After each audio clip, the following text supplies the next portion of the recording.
Good morning. Welcome to Story Time. My name is Michelle McLagan, and I'm the director here at the Lisbon Hepburn Library. Today, we're going to be reading about Martin Luther King. His birthday is next week, and that's a holiday that we celebrate.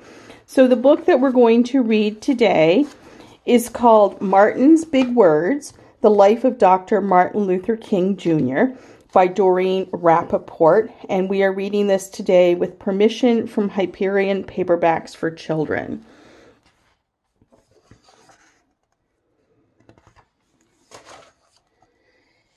Everywhere in Martin's hometown, he saw the signs, white only.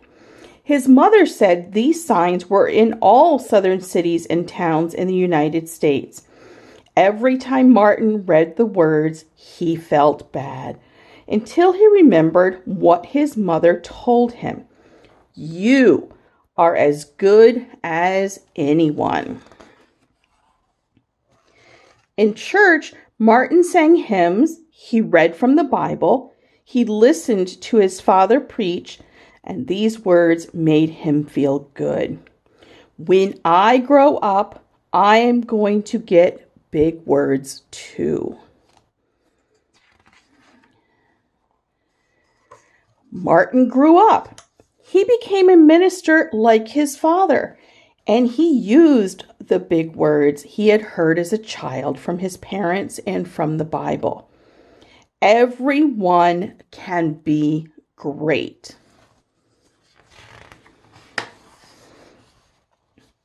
He studied the teachings of Mahatma Gandhi. He learned how the Indian nation won freedom without ever firing a gun.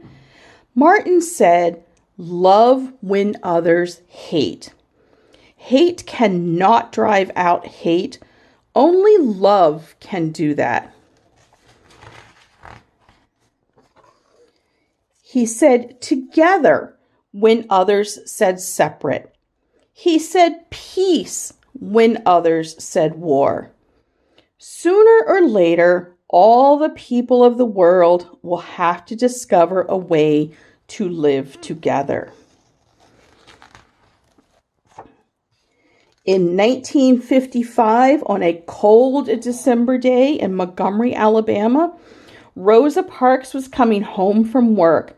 A white man told her to get up from her seat on the bus so he could sit. She said no and was arrested. Montgomery's black citizens learned of her arrest. It made them angry. They decided not to ride the buses until they could sit anywhere they wanted. For 381 days, they walked to work and school and church. They walked in rain and cold and in blistering heat.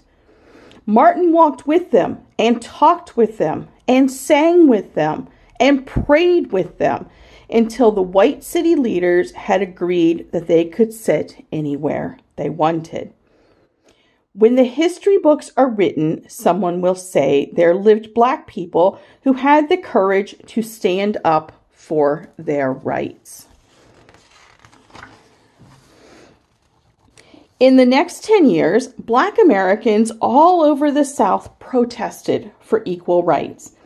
Martin walked with them and talked with them and sang with them and prayed with them. White ministers told them to stop. Mayors and governors and police chiefs and judges ordered them to stop. But they kept on marching. Wait! For years I have heard the word wait. We have waited more than 340 years for our rights. They were jailed and beaten and murdered, but they kept on marching. Some black Americans wanted to fight back with their fists. Martin convinced them not to by reminding them of the power of love. Love is the key to the problems of the world. Many white Southerners hated and feared Martin's words. A few threatened to kill him and his family. His house was bombed. His brother's house was bombed, but he refused to stop. Remember, if I am stopped, this movement will not be stopped because God is with this movement.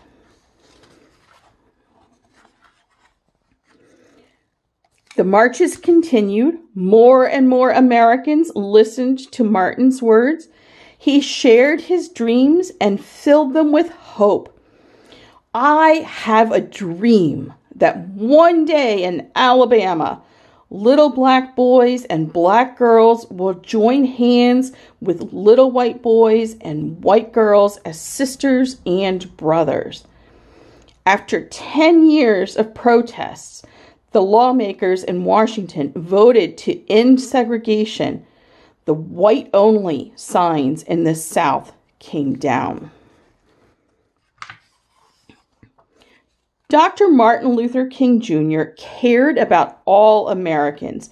He cared about people all over the world, and people all over the world admired him. In 1964, he won the Nobel Peace Prize. He won it because he taught others to fight with words, not fists. Martin went wherever people needed help. In April 1968, he went to Memphis, Tennessee. He went to help garbage collectors who were on strike.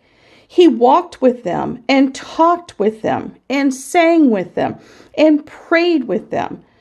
On his second day there, he was shot. He died.